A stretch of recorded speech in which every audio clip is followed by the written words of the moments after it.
Sesingathola ke lapha ukuthi usin ka theta yena siyazi ukuthi uthatha y udivide ngo-r. So ukuthi sithi y over r, lo y minus 3, u-r is 4. I-cosine ka theta yena sithatha x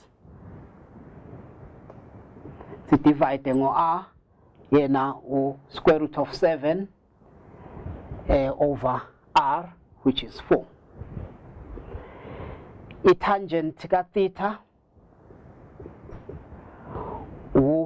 y sidivide ngo-x, so sithi y divide by x, y minus 3 sidivide ngo-x, x is square root of 7. Singakubhala ke lokhu, sikubhale sisuse le square root kule denominator yethu, sithi minus 3 square root of 7 divide by 7. Then secant ka theta yona izoba r sidivide ngo-x, yona izoba 4 divided by square root of 7. Nayo ke singayibhala sisuse square root ku denominator, sithi 4 times square root of 7 sidivide ngo-7.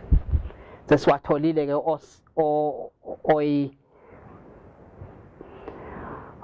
oyi-4 ama-trig ratios, sekusele u-cotangent. U-tangent ka theta,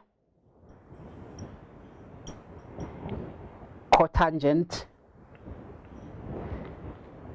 i-cotangent ka theta yona u-x over y,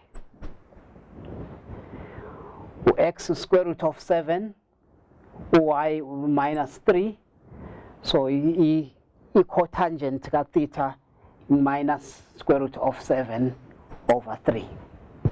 Sesiwathole oyi-5 ama-trig ratios, sesiqedile ke unumber 34.